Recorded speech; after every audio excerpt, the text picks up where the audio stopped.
Thunderbolts movie से तुम्हारी क्या एक्सपेक्टेशंस हैं? मूवी की टोन क्या होनी चाहिए, character depth and team dynamics क्या होने चाहिए, डॉक्टर डूम का सीड प्लांट होगा या नहीं, मूवी का ह्यूमर कैसा होना चाहिए, टीम की ऑथेंटिसिटी क्या होनी चाहिए, सेंट्री या वॉइड का रोल क्या होगा, एमसीयू की टाइमलाइन में ये मूवी कितनी इंपोर्टेंट होगी, मूवी कितना रिस्क उठा सकती है, एंड सबसे बड़ा सवाल कि कौन मरेगा। ऐसे ही 50 सवाल इस वक्त तुम्हारे भी माइंड में होंगे, जो कि भाई काफी नॉर्मल है। एक वक्त था जब मार्वल सिनेमैटिक यूनिवर्स का हर नया प्रोजेक्ट एक सेलिब्रेशन होता था। लोग अपनी ऑफिस से छुट्टियां लिया करते थे, थिएटर्स के बाहर लाइन लग जाया करती थी, लोग मार्वल मूवी को किसी त्योहार की तरह सेलिब्रेट करते थे। लेकिन आज हम सेलिब्रेट नहीं करते, हम स्पेकुलेट करते हैं। थिएटर जाने से पहले लोगों का ओपिनियन सुनना प्रेफर करते हैं, कभी कभी तो उस मूवी को ओटीटी तक पे आने का वेट करते हैं। एंड मार्वल की दी थंडरबोल्ट्स के साथ भी कुछ ऐसा ही हो रहा है। लेकिन क्या ये गलत नहीं है? इसका जवाब है कि है भी और नहीं भी। इसीलिए इस वीडियो में हम बात करने वाले हैं वो सारी एक्सपेक्टेशंस की जो हमें मार्वल की अपकमिंग थंडरबोल्ट से लगा के चलनी चाहिए। जो इसलिए भी जरूरी है क्योंकि भाई एक मूवी हमें कैसी लगने वाली है, इसके 70% तक चांसेस इस चीज पर निर्भर करते हैं कि हम उस मूवी से उम्मीद क्या लगा के बैठे थे। सबसे पहला सवाल आता है,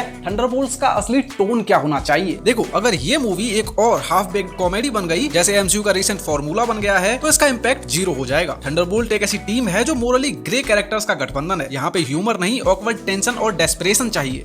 हमें चाहिए एक टोन जो कहीं विंटर सोल्जर और सिविल वॉर के बीच में कहीं टिका करती थी। ग्राउंडेड, ग्रिटी और अनप्रेडिक्टेबल। लाफ्टर नहीं, टेंशन चाहिए। और जब टोन की बात हो ही रही है तो ऑब्वियस है कि अगला बड़ा मुद्दा उठता है कैरेक्टर डेप्थ और टीम डायनेमिक्स। थंडरबोल्ट्स के मेंबर्स फ्लॉड हैं, उनका पास्ट मैसी है, उनके मोटिव्स कंफ्यूज्ड है। हमें हर कैरेक्टर्स के बीच में कांस्टेंट कॉन्फ्लिक्ट चाहिए, ट्रस्ट इश्यूज चाहिए और एक ऐसी फीलिंग चाहिए कि ये लोग किसी भी पल बिखर सकते हैं। सिर्फ एक दूसरे को लाइटली टीज करने से और हंसी मजाक करने से काम नहीं चलने वाला। एमसीयू का बड़ा प्रॉब्लम यही है, वो लोग सबको गार्जियंस बनाने की कोशिश करते हैं, लेकिन यहाँ ऐसा नहीं चलेगा। थंडरबोल्ट्स को अपनी एक अलग आइडेंटिटी एस्टैब्लिश करनी होगी। फिर आता है काफी बड़ा सवाल कि डॉक्टर डूम का सीड प्लांट होगा या नहीं। अगर मार्वल सोच रहा है कि थंडरबोल्ट्स को एक स्टैंड अलोन स्टोरी बना दें बिना किसी लार्जर सेटअप के, तो वो उनकी सबसे बड़ी गलती होगी। डॉक्टर डूम जैसे विलन का फर्स्ट सॉफ्ट रेफरेंस यही होना चाहिए, शायद एक शैडो में या एक हिडन ऑर्डर में, ज्यादा नहीं तो किसी अनोनिमस फिगर की तरह। क्योंकि अगर तुम्हें इस मूवी को फैंटास्टिक फोर और डूम्सडे से कनेक्ट करना है तो उसके लिए तुमको कुछ ना कुछ तो अभी से हिंट देने पड़ेंगे। फिर अगला पॉइंट आता है एक्शन की क्वालिटी और इंटेंसिटी। भूल जाओ सीजीआई फेस्ट।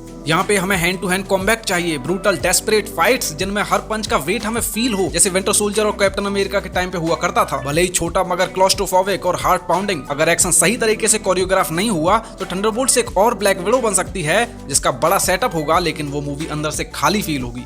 उसके बाद येलेना और रेड गार्डियन का ह्यूमर बैलेंस्ड होना चाहिए। देखो, मुझे पता है डेविड हार्बर और फ्लोरेंस पग भाई बहुत ही ब्रिलियंट एक्टर्स हैं, पर इनका ह्यूमर कंट्रोल में होना चाहिए। टू मच जोक्स और ये पूरी मूवी की टोन ही बदल जाएगी। येलेना का ड्राई सरकास्टिक ह्यूमर चलेगा, रेड गार्डियन का थोड़ा एग्जेजरेटेड डैड जोक्स वाला ह्यूमर भी चलेगा, बट ओनली एज अ छोटी सी relief, not the core flavour. फिर उससे भी बड़ा मुद्दा, थंडरबोल्ट्स एवेंजर्स के गरीब कजन नहीं लगने चाहिए।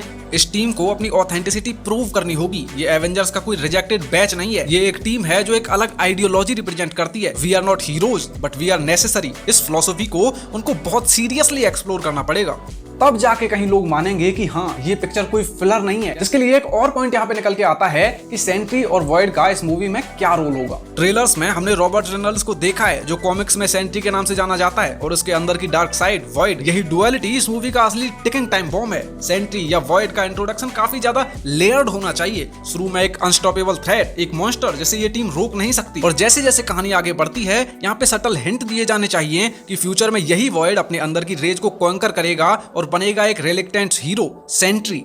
ये ट्रांसफॉर्मेशन बहुत स्लो और पेनफुल दिखनी चाहिए। एक ऐसा मोमेंट चाहिए जहां ऑडियंस खुद को डाउट करें कि क्या ये बंदा सच में भरोसे के लायक है, क्योंकि उससे पहले पूरी मूवी भर उनको वॉइड का कहर दिखाने के लिए कितने सारे लोगों को उसके हाथ से मरवाना भी होगा, जिसकी वजह से लोग इससे हमेशा डरने चाहिए। क्योंकि यही तो एक रियल स्ट्रगल होती है, एक मॉन्स्टर से हीरो बनना। पर मार्वल इस इमोशनल स्ट्रगल को सही से दिखाता है तो सेंट्री एमसीयू के इस नए फेज का एक डार्क येट होपफुल सिंबल बन सकता है, और अगर नहीं तो वो एक और वेस्टेड अपॉर्चुनिटी बन जाएगा, जैसे काफी कुछ रिसेंट मार्वल प्रोजेक्ट्स में हुआ है। फिर सवाल उठता है कि थंडरबोल्ट्स एमसीयू की टाइमलाइन में कितनी इंपॉर्टेंट होगी।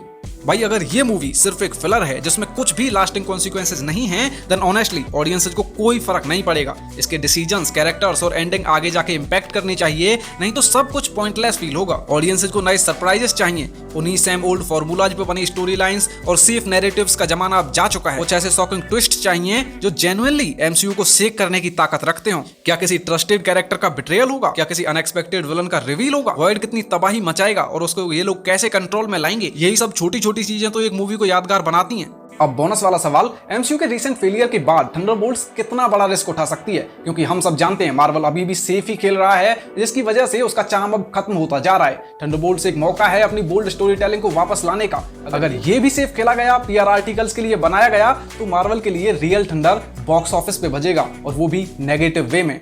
अब सबसे आखिरी और सबसे बर्निंग क्वेश्चन, इस पूरी टीम से कौन मरेगा, जिसका जवाब काफी ऑब्वियस एंड प्रिडिक्टेबल है, बट फिर भी पता नहीं क्यों लोग समझ नहीं पा रहे हैं। इसीलिए भाई पता नहीं मैं क्यों मैंने रैंडम चैट जीपीटी से पूछा, और चैट जीपीटी ने जो जवाब दिया भाई, आई वाज फकिंग शॉक्ड। अगर तुम्हें ये जानना है कि इस मूवी में कौन मरेगा और चैट जीपीटी कितना ब्रूटल है, तो भाई फिर तुम मेरी ये वाली वीडियो चेकआउट कर लेना। And bye.